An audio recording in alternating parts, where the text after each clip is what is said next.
오늘 저와 여러분이 함께 읽은 요한계시록 8장 1절은 일곱 인재앙의 마지막 이야기입니다. 일곱 번째 인이 떼어지는 장면을 다 읽으셨는데 딱 읽고 나면은 뭐지? 이런 생각이 당연히 들어갑니다. 반시간쯤 고요했다. 뭐 이렇게 끝나버리니까 이게 뭔가 라고 하는 생각이 뭐 다 당연히 들어가실 거라고 생각됩니다. 네, 그렇게 이해가 되는 것, 두 가지 이유 때문이라고 되어져 있는데, 첫 번째는 일곱인 재앙 이야기는 대부분 6대 인까지가 6장에 다 있습니다. 그리고 마지막 인만 8장에 등장하기 때문이기도 하고, 그리고 두 번째는 이 8장 1절이 이야기가 뭔가 딱 끝나는 느낌이 아니라 뒤에 나팔 재앙하고 연결이 된단 말이에요. 그래서 간혹 어떤 분들은 일곱인 재앙의 내용이 일곱 나팔 재앙이다 라고 이렇게 생각하시는 분들도 간혹 있는 거를 본다 이겁니다. 그런데 그건 좀 문제가 있어요. 어느 면에 문제가 있냐면은 일단 성경의 장절은 사도 요한이 썼다 안 썼다? 안 썼다 이거예요. 그러니까 사도 요한 때는 그냥 쭉 여러분들이 편지를 쓸 때 1절, 2절, 2장, 1절 이렇게 쓰는 분 없잖아요. 그러니까 사도 요한도 쭉 일렬로 쓴 건데 중세 때 학자들이 신부님이 이걸 좀 어떻게 좀 잘 이해할까 해가지고 임의로 막 나누는 거거든요. 그러니까 저와 여러분들은 성경 읽을 때 장절에 너무 이렇게 연연할 필요는 없습니다. 그리고 이 말도 감시등 고요하더니 이렇게 끝나지 않고 그냥 잠시쯤 고요했다 이게 끝났으면 훨씬 더 깔끔했을 텐데 그렇게 깔끔하지 못하게 번역이 된 것도 뭐 문제 있겠지만 가장 심각한 건 이겁니다. 되게 많은 분들은 인재앙, 나팔재앙, 대접재앙이 다 따로라고 생각을 해요. 그래가지고 삼중재앙, 그러니까 마지막 때에 가면 이 일곱 인재앙도 나타날 것이고 일곱 나팔재앙도 나타날 것이고 일곱 대접재앙도 나타날 것이다 라고 이렇게 알고 계시는 분들이 적잖게 많이 있습니다. 여러분도 그러신가요? 네. 근데 이게 왜 그러냐면은 이 요한계시록 설교를 대부분 이단이 많이 해서 그래요. 그래가지고 이단적인 생각들이 상당히 많이 들어와 있습니다. 사실 목사님들은 대부분 구원론, 교회론 뭐 이런 것들만 주장창 설교를 해놨기 때문에 계시록 많이 안 했거든요. 덕분에 이제 이단적인 것들이 좀 많이 들어와 있는데 이 세 가지 재앙은 사실 다른 재앙이 아닙니다. 똑같은 재앙입니다. 한번 이거 확인해 볼까요? 요한계시록 6장 12절에서 14절. 뭘 갖고 이게 다 똑같은 재앙이냐라고 하냐면 이런 걸 갖고 합니다. 6장 12절에서 14절 읽겠습니다. 내가 보니 한째 인을 떼실 때에 큰 지진이 나며 해가 검은 털로 짠 상복같이 검어지고 달은 온통 피같이 되며 하늘의 별들이 무화과 나무가 대풍에 흔들려 설익은 열매가 떨어지는 것 같이 땅에 떨어지며 하늘은 두루마리가 말리는 것 같이 떠나가고 각 산과 섬이 제자리에서 옮겨지매 라고 했어요. 여기 딱 느낌이 어때요? 다 끝난 거 아니에요? 해가 검어지고 그리고 달이 피같이 되어지고 별들이 다 떨어졌다고요. 막 무화과 나무 열매 떨어지듯이 다 떨어졌고 하늘은 둘둘둘 말려버렸고 땅과 산이 다 옮겨져 버렸다고요. 이런 뭐라 하더라? 천재지변보다는 천지개벽. 그게 그건가? 어쨌든 다 뒤집어진 상태잖아요. 나팔재앙 봅시다. 8장 10절에서 12절 10절에서 12절 읽겠습니다. 셋째 천사가 나팔을 부니 횃불같이 타는 큰 별이 하늘에서 떨어져 강들의 3분의 1과 여러 물샘에 떨어지니 이 별 이름은 쑥이라 물의 3분의 1이 순쑥이 되며 그 물들이 순물이 되므로 많은 사람이 죽더라. 넷째 천사가 나팔을 부니 해 3분의 1과 달 3분의 1과 별들의 3분의 1이 타격을 받아 그 3분의 1이 어두워지고 낮 3분의 1은 비침이 없고 밤도 그러하더라. 여기 이제 다시 뭐가 나타났냐면 아까 별들이 다 떨어졌잖아요. 무화과 나무 떨어지듯이 우르르 다 떨어졌단 말이에요. 그런데 또 여기 뭐가 있어요? 해도 있고 달도 있고 별도 있고 하늘도 있고 다 있다 이거예요. 더 가볼까요? 16장 대접재앙도 볼까요? 16장 8절 16장 8절 읽겠습니다. 넷째 천사가 그 대접을 해 쏟음에 해가 권세를 받아 불로 사람을 태우니 사람들이 크게 태움으로 태워진지라. 이 재앙들이 행하는 권세를 가지신 하나님의 이름을 비방하며 또 회개하지 아니하고 주께 영광을 돌리지 아니하더라. 왜 이렇게 여기 또 해가 또 등장한단 말이에요. 그러니까 이런 식으로 해가 이미 인지할 때 다 떨어졌는데 뭐 또 다시 나팔지향 때 인 나타나고 대접대항 때 또 일이 나타나가지고 뭐 그런 그리스 로마 신화 있지 않습니까? 이렇게 뭐 산꼭대기 올려놨더니 다시 뚝 떨어지고 또 뭐 그 시치프스인가? 어쨌든 뭐 이렇게 간을 다 파먹었더니 또 씨앗이 다시 나타나고 이런 이야기 있잖아요. 그것처럼 뭐 인지항 때 해 떨어졌다가 다시 또 해가 다시 생겼다가 다시 나팔지향 때 또 떨어지고 또 대접대항 다시 생겨났다가 또 떨어지고 되게 웃기잖아요. 그러니 이거는 다 같은 재앙인데 다 다른 관점에서 본 것이다라고 보는 것이 합리적이죠. 그런 이야기가 성경에 상당히 많이 있습니다. 예를 들어서 요셉의 꿈이 있어요. 하늘의 별과 달과 11별이 절하는 것. 그 잇단 11개가 요셉의 볕단에게 절하는 것. 다른 내용이에요? 같은 내용이에요? 같은 내용이에요. 어떤 내용이죠? 요셉이 모든 자들 위해 우뚝 서게 될 것이라는 똑같은 예언을 하나님이 한 번은 해와 달 예언으로 꿈을 꾸게 하신 것이고 또 한 번은 볕단들 이야기로 꿈을 꾸게 하신 거라고요. 또 해볼까요? 바로가 꿈을 꿔요. 바로가 꿈을 꾸는데 튼실한 소가 7마리 나타나고 파리한 소가 나타나가지고 처음에는 풍성한 소가 이렇게 있다가 파리한 소가 와가지고 확 담아 먹어버렸다. 이게 꿈 아니에요. 그 다음에 또 꿈이 있죠. 그 다음에 또 7 이삭의 꿈이 있어요. 이 꿈이 같은 꿈이에요? 다른 꿈이에요?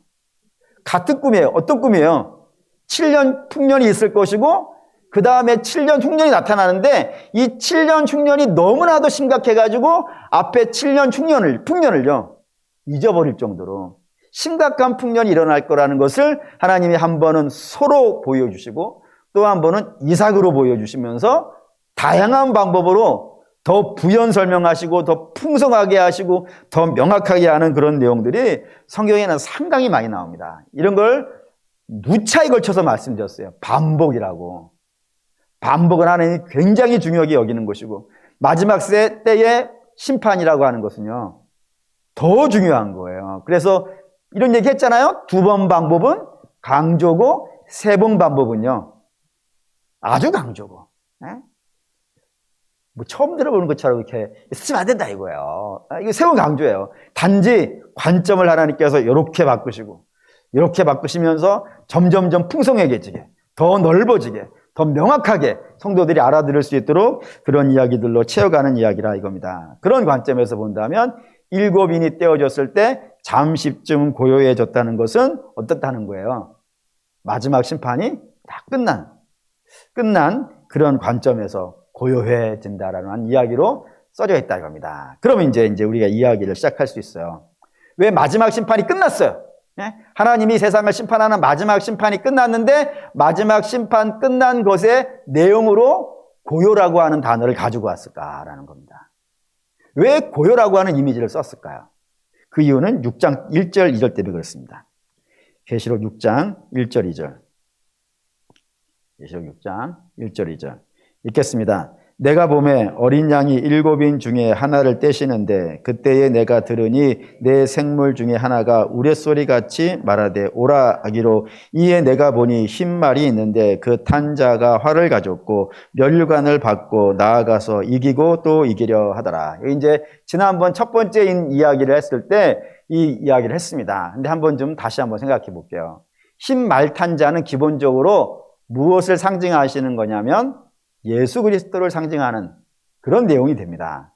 근데 이 예수 그리스도, 우리를 죄에서 구원하시고 멸망에서 일으키시며 또 우리를 세워주시는 그 주님이 등장하시는 장면인데 디테일적으로 세부적으로 자세히 살펴보면은 주님을 닮긴 닮았는데 내용이 뭔가 좀 많이 다르다는 걸 있다고 했어요. 그래서 2가지를 얘기했었는데 하나는 뭐였냐면 활을 가졌다고 했어요. 근데 하나님이 갖고 다니시는 무기는 성경에 뭐라고 쓴다고요? 검이라고 한다고. 활은 누가 들고 다니냐면 주로 사단이 들고 다니고 또 사단 사단이지. 그냥 사단이라고 저는 생각을 해요. 여러분은, 누가 또 들고 다니냐면, 큐피트가 들고 다녀요. 얘네들이. 그리스 로마 신앙이가 사단이라 봐도 되겠죠? 그렇다고 하나님은 아니지 않습니까? 이렇게 하나님은 성령의 검을 들고 다니시고, 성령의 검이라 그러고, 사단은 활이라 그런단 말이에요. 그러니까 활이 있고, 또 하나 이야기는 이기고 또 이기려 한다라고 했습니다. 근데 우리 주님은 이기고 또 이기셔야 될 이유가 없다고 했어요. 십자가 한번 생각해 보라 그랬죠? 십자가에서 우리 주님 마지막 하신 말씀이 다 이루었다, 이거 끝났다 이거예요. 그러니 주님은 이기고 또 이겨야 될 이유가 없어요. 이기신 분이지. 단번에 죄와 사단을 결박하시고 승리하신 분이지, 또 이기고 또 이겨야 될 그런 분이 아니라고 했습니다. 그래서 그때 뭐라 그랬냐면, 주님 흉내를 내고 있다. 예수 그리스도 아닌데 마치 자기가 구원자라도 되는 양 흉내를 내고 있는 자라 그랬습니다. 그래서 그걸 일반적으로 우리가 적그리스도라고 이렇게 표현한다고 지난번에 말씀을 드렸는데, 그런 적그리스도가 세상에 사도 요한이 얘기하죠. 나타났다, 앞으로 나타날 예정이다. 나타났다 이거예요. 많이 나타났다. 그리스도 흉내내는 자들이, 내가 구원자라고 하는 자들이 세상에는 이미 많이 있더라라고 했다 이겁니다. 근데 지금도 그렇죠. 지금도 요즘 굉장히 화제가 되고 있는 나는 신이다, 이단 얘기 들어보신 분, 또 보신 분 있을 거라고 생각합니다. 이단들이 옛날부터 2000년 전부터 이단들은 끊임없이 나타나서 다 뭐라 그러는 거예요? 내가 구원자라고. 예수를 구원자라고 하지 않아요. 왜냐하면 예수가 구원자면은 더 이상의 구원자는 필요 없는 것 아니겠어요? 그러니 예수의 구원 이야기는 하지 않아요. 복음 이야기는 하지 않아요. 오히려 나를 믿어야 된다고 하면서 성도들을 이렇게 적절한 말로 사기를 잘 치죠. 그런 거 보면은 사기꾼은 사기꾼의 기질을 갖고 있는 것 같아요. 그렇지 않습니까? 이 사기를 치려고 작정하고 덤벼드는 사람을 이기기가 쉽지 않죠. 보이스 피싱 당해 보셨나요? 이거 멀쩡한 사람이 당해요, 멀쩡한 사람이. 그리고 그 사기꾼들 나타나는 거 보면은, 멋있어요. 이렇게 멋있어 하면 안 되는데. 어떤 이렇게, 뿔 달고 안 온단 말이에요. 피 흘리면서 안 오고, 겁나게 멋있는 양복 입고 와가지고, 인물도 상당히 괜찮아. 어쨌든 그런 식으로 와가지고 성도들을 꼬셔가지고, 가스라이팅이라 그러죠. 그래서 실제로 그 이단에 있는 사람들은 자기 교주가 하나님인지 알아요. 그렇지 않고서야 그렇게 할 수 있을까? 그러니까 이성을 마비시키는 것 같아요. 근데 여러분, 기독교 신앙이라고 하는 것은 이성을 마비시키지 않아요. 깨어있으라. 정신을 차리라. 술 취하지 말라. 정신 말짱하게 있어야 돼요. 그러니까 하나님께서 우리에게 이성이라고 하는 힘을 주셨단 말입니다. 그걸 갖고 분명하게 분별을 하실 수 있어야 돼요. 복음인지 아닌지, 진리인지 아닌지, 이거를 잘 분별을 하셔야 되는데, 그냥 믿으라 그러니까 그냥 아무거나 믿고 다닌단 말이에요. 그럴싸한 말을 믿는 게 아니라, 저와 여러분은 그럴싸한 말을 믿는 사람이 되면 안 되고 복음을 믿는 사람이 되어야 돼요. 이거를 자꾸 놓치고 그냥 믿으라 그런다니까. 능력이 나타나는, 그러니까 사기꾼들 중에 능력이 없는 사람이 별로 없는 것 같아요. 사람을 모을 수 있는 것도 이미 능력 아니겠어요. 그러니까 여러분, 능력을 보지 마시라고요. 저 사람이 귀신을 쫓아냈느냐? 주께서 말씀하셨죠. 내가 귀신을 쫓아냈다, 기적을 행했다. 그때 뭐라 그러시는 거예요? 물러가라, 이거 난 너 모른다 이거예요. 그러니까 여러분, 능력을 볼 게 아니고 복음을 보시라 이거예요.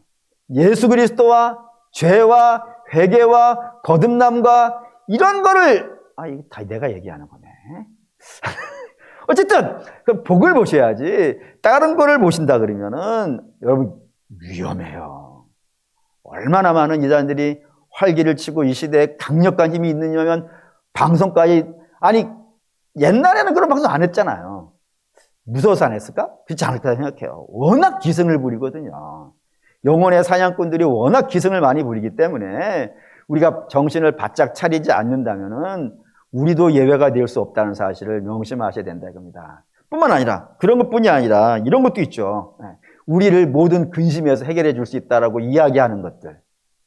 뭐 예를 들면 돈도 여기에 들어갈 거예요. 사람들이 돈만 있으면 나는 무슨 일인지 할 수 있을 것 같은 생각이 들지 않습니까? 근데 여러분 그것도 아닙니다. 그렇지 않습니다. 돈이 해줄 수 있는 건 편안함을 줄 수 있을지는 모르겠어요. 좋은 집을 줄 수 있고 좋은 차를 줄 수 있을지는 모르겠어요. 하지만 뭐 이런 얘기 늘 듣는 이야기잖아요. 좋은 침대가 좋은 꿈을 주지 않는다고. 좋은 집이 안식을 주는 건 아니라고. 그러니 그런 것들이 우리를 복되게 할 거라는 그런 생각은 여러분 버리셔야 되고, 권세도 그래요. 유명한 말이 있습니다. 내가 하루 일찍 죽는 것보다 권세 없이 하루 더 사는 게 두렵다. 뭐 유명한 말이던데 그렇습니다. 뭐 권세만 있으면 내가 세상 모든 걸 다 차지할 것 같은, 그래서 그걸 얻기 위해서 목숨 걸고 싸우지 않습니다.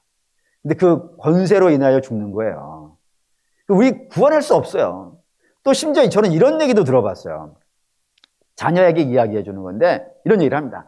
네가 좋은 대학에만 간다 그러면 엄마 아빠는 소원이 없어. 죽어도 소원이 없어. 심지어는 내가 어디 가서 식모살이를 해도 기쁘겠어 라고 이야기를 하는데, 사랑하는 여러분, 그럴까요? 그렇지 않습니다. 근데 그런 생각을 갖고 있기 때문에 간혹 이런 얘기도 해요. 신앙생활을 언제부터 하라고요? 대학 가서부터 하라고. 대학 가서부터 하라고. 대학이 모든 것의 최정점이 되어져 있는, 마치 그게 우리의 구원자라도 되느냐, 그렇게 큰 소리를 치고 있어가지고 이단이 큰 소리 치죠. 뭐 돈이 큰 소리 치고 권세가 큰 소리 치고 또는 뭐 좋은 대학이 큰 소리 치고 막 이렇게 치니까 우리도 막 헷갈리는 거예요. 진짜 메시아가 뭔가, 진짜 구원자가 뭔가 하면서 거기에 유혹받고 막 그런다 이겁니다. 뿐만 아니라 더 심각한 것은 악이 의를 항상 공격을 해요. 이 땅에서는. 예를 들면 성경이 이렇게 표현하죠. 제일 먼저 공격당한 사람이 아벨이라고요. 근데 그 아벨이 왜 공격을 당한 거예요? 그가 예배를 드렸기 때문이에요. 하나님이 기뻐하시는 예배를 드렸어요. 다른 걸 한 게 아니에요. 아벨이 다른 걸 했기 때문에 공격을 당한 것이 아니라 하나님이 기뻐하시는 예배를 드렸어요. 그런데 그걸 했다고 죽는 거예요. 그런 시대예요. 그런 시대예요. 뿐이 아니라 아브라함이 하나님 말씀에 따라서 가나안에 들어왔어요. 근데 가나안에 들어온 것까지는 참 잘했는데 왜 가나안에 살고 있다가 점점점 밑으로 내려가고 있을까요? 왜 남쪽은 가나안, 이스라엘의 남쪽은 원래 사람이 살 수 있도록 되어 있지 않아요. 뭐를 되냐면은 사해 바다를 생각하면 돼요. 사해 바다가 영어로 뭐예요? 데드시예요. 죽음의 바다예요. 사람이 살 수 있는 곳이 아니에요. 그게 남쪽이에요, 거기가. 사해 바다가 있는 쪽이 남쪽이에요. 아브라함이 들어왔던 것은 세겜이에요. 세겜 쪽에는 요단강도 있고 그리고 야복강도 흘러가는 곳이에요. 강들이 만나는 곳. 거기 사람들 지나다니는 곳이고 거기가 좋은 초장이 있어요. 그래서 야곱의 아들들이 이 양을 치러 세겜을 가요. 밑에 살고 있다가. 그러니까 그 좋은 땅에 들어왔는데 좋은 땅에 견디지 못하고 계속 남쪽으로 내려간단 말입니다. 왜 남쪽으로 내려가겠어요? 거기에서 못 버티는 거예요, 지금. 가나안 족속이 이민족 하나 들어왔다고 해가지고 경계하니까 거기에서 견디지 못하고 자꾸 밑으로 내려가는 그런 일도 있더라고요. 뿐이 아니라 다윗도 그렇죠. 다윗이 하나님께 무슨 범죄를 했겠으며, 뿐만 아니라 다윗이 사울에게 무슨 악을 했겠어요. 근데 사울이 그를 미워해요. 하나님이 그를 사랑한다는 이유로 그를 미워해가지고 왕궁에서 쫓아내는 일도 있어요. 가장 심각한 건 우리 주님이지 않겠습니까? 주님이 이 땅에 들어오신 이유는 우리를 벌주기 위해서 오신 분이 아니라 이겁니다. 주께서 우리에게 들어오신 이유는요, 우리 살리러 오셨고 구원을 베풀어 오셨는데, 그 구원을, 그것도 어떻게 구원을 베푸시려고요? 당신을 바쳐서 구원을 이뤄내려고 오신 분을 사람들이 영접해야 되는 거예요, 안 해야 되는 거예요? 영접해야 맞는 것인데, 영접해야 될 백성들이 영접하기는커녕 쫓아내고 결국에는 십자가에 달아 죽이더라 이겁니다. 그런 모습이 있어, 이 세상 한가운데. 그렇기 때문에 성도가 이 땅에서 믿음을 지키려고 한다 그러면 그것도 적당하게 하는 그런 신앙 말고 온전히 하나님을 기뻐하시는 그런 신앙을 하려고 하면 할수록 더욱더 어려움을 만나는 일들이 있다 이거예요. 있다고요. 그런 대표적인 사람이 이제 6장 9절에 있어요. 6장 9절. 6장 9절. 읽겠습니다. 다섯째 인을 떼실 때에 내가 보니 하나님의 말씀과 그들이 가진 증거로 말미암아 죽임을 당한 영혼들이 제단 아래에 있더라. 이들이 죽은 자들이 있어요. 근데 죽은 자들이 뭐 때문에 죽었다고요? 예, 죽은 이유가 하나님의 말씀을 그들이 가지고 있고, 그리고 그 말씀에 대한 증거를 저들이 가지고 있더라. 그것 때문에, 그들이 가지고 있는 신앙 때문에 이렇게 멸시와 천대를 받고 있는 것이 이 땅이라 이겁니다. 그런 어려움들이 성도들에게 있어요. 그래서 그 어려움을 당한 성도들이 하나님께 탄원을 하는 겁니다. 하나님, 언제까지 이걸 견뎌야 됩니까? 언제나 이것들을 좀 끝내시렵니까? 라고 탄식을 하고 있는데, 그 탄식에 대해서 주께서 하신 답이 11절이라고 했습니다. 11절 읽을게요. 각각 그들에게 흰 두루마기를 주시며 이르시되 잠시 동안 쉬되 그들의 동무종들과 형제들도 자기처럼 죽임을 당하여 그 수가 차기까지 하라 하시더라 라고요. 이들이 흰 두루마리를 주시고, 그리고 잠시 기다리라 라고 하신다 이겁니다. 그리고 잠시 기다리라고 해놓고 당신은 뭐 하시는 거예요? 이 세상을 심판해 가시는 거라 이겁니다. 죄된 세상을 둘째인, 셋째인, 넷째인, 여섯째인 떼면서 그 심판을 해 가시는 거예요. 그리고 여섯째인 이제 끝나고 일곱째인이 떼어졌을 때요, 고요해졌다 이겁니다. 이게 무슨 고요겠어요, 여러분? 앞에 봤죠? 이 흰말 탄 자가 온 세상을 달리면서 화를 쏘고 막 이기려고 하고 뭐 각종 뭐 이런 것들이 벌어지니까 세상이 얼마나 소란스럽겠어요. 그렇잖아요. 죄가 판을 치고 있으면 세상이 소란스러워요. 근데 그 소란스러운 걸 지금 하나님 뭐에 가시는 거예요? 심판에 가시는 거예요. 그래서 마지막 심판이 끝났다니까요. 그러면 당연히 뭐가 나와야 되는 거예요? 세상을 소란스럽게 하고 있다니까요. 죄와 사단과 악이 이 세상을 소란스럽게 하고 있어요. 이 소란스럽게 하고 있는 걸 하나님 막 심판을 하신 거라 이겁니다. 둘째이, 셋째이 막 던졌다 하면 안 되지. 막 떼시면서 심판을 가해가지고 마지막 7번째 심판이 딱 끝났단 말이에요. 그러면 당연히 그 뒤는 뭐가 나와야 돼요? 전쟁 영화 생각해 봅시다. 전쟁 영화. 전쟁. 우리 편, 아군, 적군이 서로 막 대포 쏘고 총 쏘고 말이죠. 비행기 날아가서 막 미사일 떨어뜨리고 시끄러워요, 안 시끄러워요? 막 시끄러운 거예요. 근데 막 쏴대는데 지휘관이 가만히 보니까 총소리가 우리 쪽에서만 나고 있는 거예요. 이상하다 싶어가지고 지휘관이 그러지 않습니까? 사격 중지! 사격 중지! 하고 하면은 총을 안 쏘지 않습니까? 우리가 안 쏘는데 저쪽도 조용해. 그럼 어떤 상태인 거예요? 네? 아니, 저쪽이 살아있으면 우리가 멈추면 저쪽에서 막 팡팡팡팡 와야 될 거 아니겠어요? 총소리를 흉내내야겠습니까? 와야 될 거 아니겠어요? 근데 우리가 안 쏘는데 저쪽이 조용해. 그럼 뭐인 거예요? 끝난 거지. 끝난 거예요. 저쪽은 다 선멸이 돼버린 거예요. 그래서 그 잠시의 고요라 이겁니다.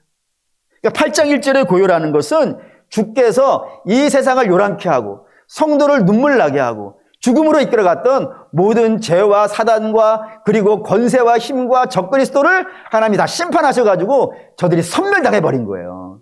선멸당하고 그 안에 평안함, 조용함, 아무도 찍소리 못하는 그런 시절이 왔다 이겁니다. 이거를 대접심판에 똑같이 쓰고 있어요. 18장. 대접을 하나님께서 다 쏟아부으셔가지고 이 세상을 심판하셨어요. 심판하시고 21절에서 24절까지 보겠습니다. 21절에서 24절 읽겠습니다.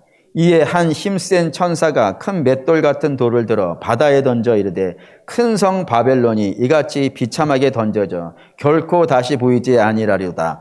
또 검은 곳 타는 자와 풍류하는 자와 퉁소 부는 자와 나팔을 부는 자의 소리가 결코 다시 내 안에서 들리지 아니하고 어떠한 세공업자든지 결코 다시 내 안에서 보이지 아니하고 또 맷돌 소리가 결코 다시 내 안에서 들리지 아니하고 등불빛이 결코 다시 내 안에서 비치지 아니하고 신랑과 신부의 음성이 결코 다시 내 안에서 들리지 아니하리로다. 너의 상인들은 땅의 왕족들이다. 내 복술로 말미암아 만국이 미혹되었도다. 여기 있습니다. 여기 이제 검은 곳 타는 자, 풍류하는 자, 퉁소 부는 자, 나팔 부는 자, 전부 다 이거 뭐 하는 거예요, 지금? 노는 거예요. 잔치를 벌리는 잔치용 악기들이에요. 그게 어디서 불려지는 잔치였다고요?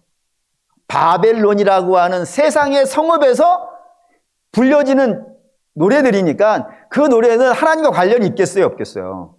없는 거 아니에요. 바벨론이 축제를 벌리고 있는데 그 축제가 다 그쳤다 이겁니다. 축제를 할 수가 없어. 왜? 하나님이 다 심판해 버리셨으니까. 뿐만 아니라 그 뒤에는 세공업자가 등장했어요. 세공업자는 금을 가지고 이렇게 보석을 만들고 뭐 이런 걸 하는 사람들이에요.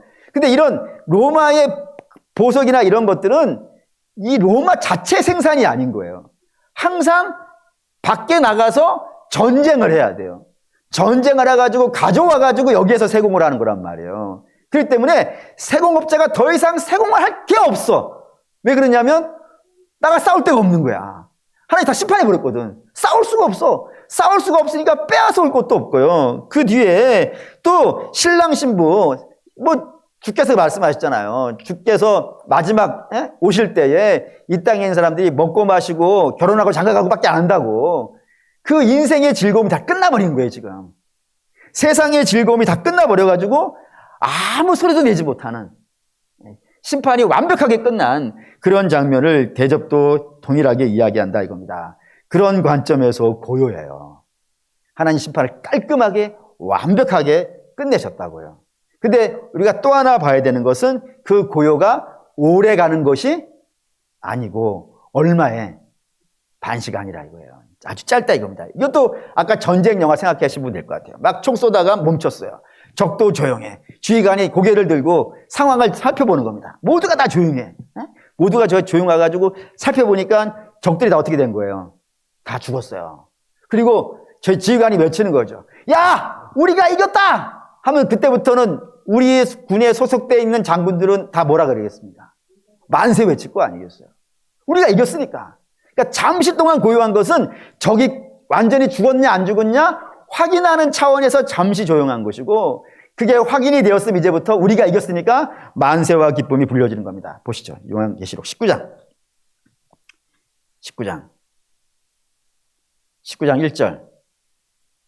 1절 읽겠습니다. 이르에 내가 들으니 하늘에 허다한 무리의 큰 음성 같은 것들이 있어 이르되, 그 고요가 끝나고, 그것까지만 읽죠. 그 고요가 끝나고 나서 이 모든 것들이 하나님 심판이 끝났다는 걸 확인한 다음에 허다한 무리들이 나와서 큰 소리로, 결코 작은 소리가 아니라 큰 소리로 찬양을 하고, 4절도 보죠. 4절 읽겠습니다.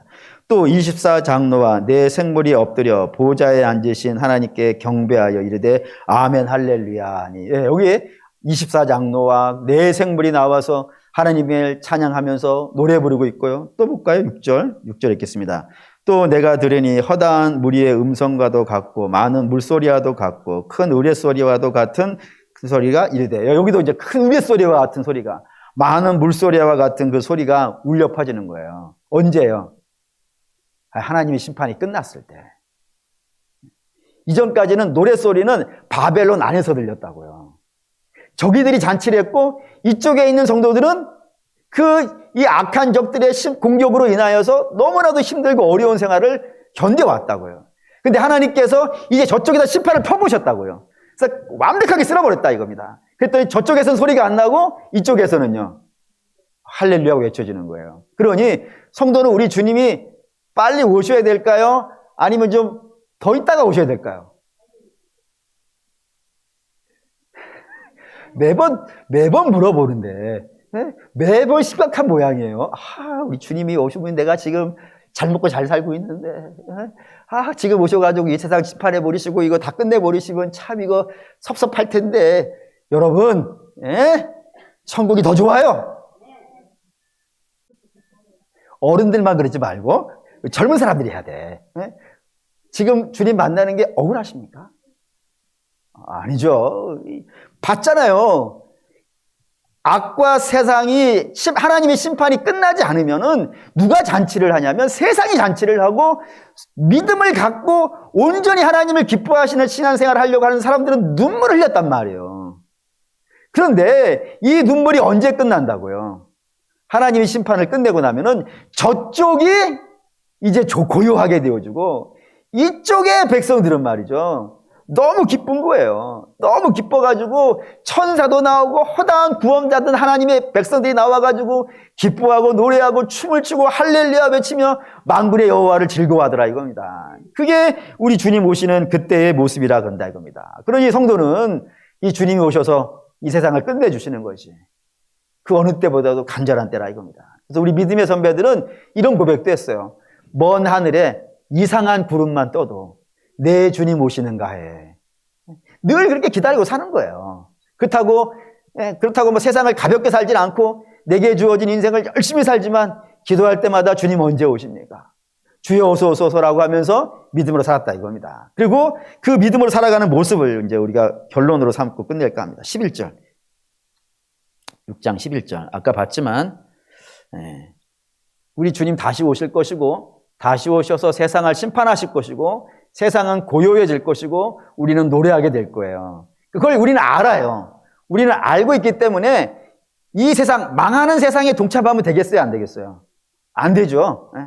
망하는 세상. 이거 망한다. 세상은 지금 아무리 막 대단하고 아름답고 힘이 있다 하더라도 하나님과 관련되어 있지 않은 저 바벨론 세상은 하나님께서 끝내셔가지고 고요하게 될 것이고 반대로 지금은 험하고 눈물 나고 고통스러운 시간이 믿음 때문에 내가 잘못해서가 아니고 믿음 때문에 어려움과 환난을 만난 성도들은 때로 믿음 때문에 눈물 흘리는 일이 있겠지만 그럼에도 불구하고 주님 다시 오시는 날에는요 우리가 노래할 거를 이제 누구는 아는 거예요. 우리는 알잖아요. 우리는 아니까 아는 자는 어떻게 살아야 되느냐. 11절 6장 11절 읽겠습니다.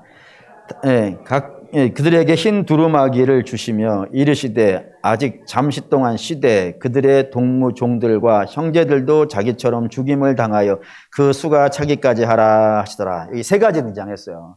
첫 번째는 흰옷을 주셨다 이겁니다.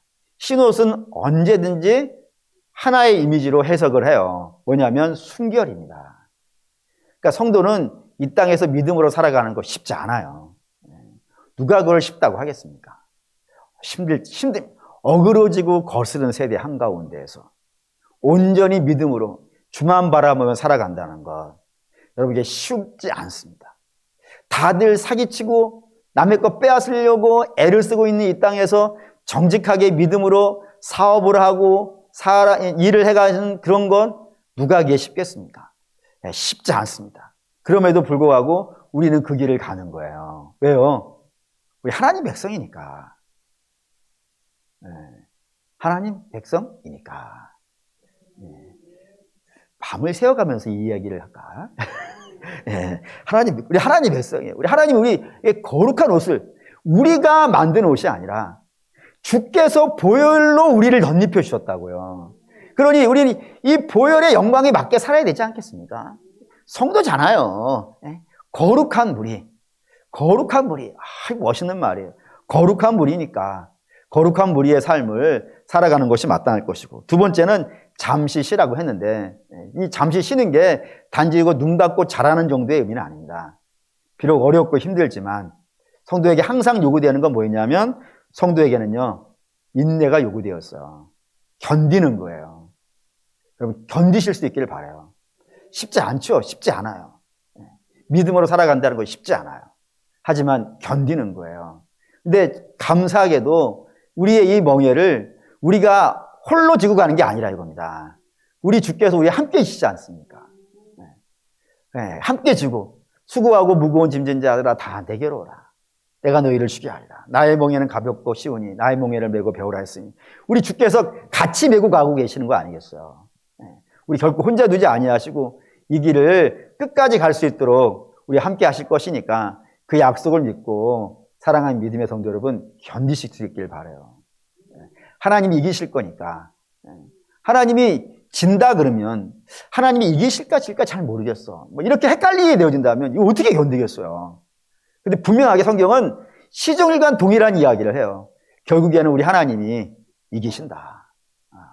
여호와는 나의 목자시니까 우리 주님은 반드시 우리를 어디로 데려가신다. 푸른 풀밭과 실만한 물가로 데려가신다. 비록 그 가운데 가는 길에 사망의 음침한 골짜기를 지나갈 수도 있고 원수의 목전을 지나가는 일도 종종 있겠지만 그럼에도 불구하고 우리 주님이 우리를 푸른 풀밭과 실만한 물가에 도착시키신다. 또 뿐만 아니라 너희는 내 것이라. 불이 너를 침몰치 못할 것이며 물 가운데로 지나도 물이 너를 침몰하지 못할 것이라. 불이 너를 사르지 못할 것이다. 주께서 하신 약속이라고요. 반드시 우리 주님께서 불같은 환란이 있고 물같은 시험이 있는 이 땅을 우리 혼자 가게 하시지 않는다 이겁니다. 그렇기 때문에 우리가 주로 말미암아 승리하게 될 거예요. 노래하게 될 거예요. 그러니 이 가는 길이 험하고 어렵다고 하여서 가다가 포기해버릴 수는 없는 거라 이겁니다. 항상 승리의 영광이 여러분에게 있음을 믿으시길 바라겠습니다. 마지막 세 번째, 성도의 수가 차기까지 기다리라 했어요. 성도의 수가 차기까지. 이거 뭐라고 할까 고민하다가 그냥 이게 폭넓은 의미가 좋겠다 생각이 들었습니다. 그게 뭐냐면 사랑하는 여러분, 우리의 신앙생활은 플러스 신앙이 돼야 돼요. 다시 말해서 자꾸 붙는 역사가 있어야 돼요. 예를 들어서 하나님께서 우리를 교회로 모으셨잖아요. 우리의 모임은 하나님이 평안에 매는 끈으로 우리를 이렇게 묶어놓으시고 더하게 해놓은 거란 말이에요. 이 더하게 해놓은 거를 자꾸 빼지 마십시오. 수원의 수가 차야 되는 겁니다. 하나님 자꾸 더해 주시는데 우리는 더해 놓은 거를 끊어지지 않도록 평안의 줄로 메어져 있는 이것이 끊어지지 않도록 서로 용납하고 이해하고 품어주고 도와주고 세워주는 역할을 해야 되지 않겠습니까? 뿐만 아니라 더하기에는 뭐 전도도 당연히 있어요. 계속 더해 가셔야 돼요. 얼마를 더해, 얼마를 더해지는 게 중요한 건 아니고, 그게 꼭 우리 교회에 더해지는 문제도 아니고, 헛된 곳에 인생을 걸고 살아가는 사람들을 자꾸 주 앞으로 인도할 수 있도록 우리가 애를 써야 될 것이며, 또 다음 세대들 계속해서 양육해내야 돼요. 우리도 고만한 때에 제대로 다 못했잖아요. 근데 그 아이들, 그래도 지금 그 정도면은, 이거 항상 재간적으로 이야기해서 되게 미안하지만, 제가 여러분들 옛날에 어떻게 지냈는지 모르니까, 제간적으로 할게요. 저에 비해서는 아주 잘해요. 잘하고 있으니까, 하나님께서 분명히 저 어린 생명들을 위해 애쓰고 기도하고 눈물을 흘리는 자들 있는 거 아시니까, 그 눈물과 기도가 헛되게 되지 않도록 아름다운 역사 만들어내실 거라 믿습니다. 그렇기 때문에 우리는 그 어린 세대들이 다음에 이 교회를 이끌어갈 수 있도록 그들이 더해질 수 있도록 자꾸 양육해가는 그런 일을 해야 된다 이겁니다. 그래서 이 세상 하나님께서 심판하실 것이고 결국에는 저들은 침묵시키시고 우리는 노래하게 될 것이라는 것을 알았으니까 이제 우리는 그 아는 대로 순결하게 살고 인내하며 살고 연합하며 살아서 주님 오실 날을 대비하시는 저와 여러분 되시기를 주의 이름으로 축원합니다.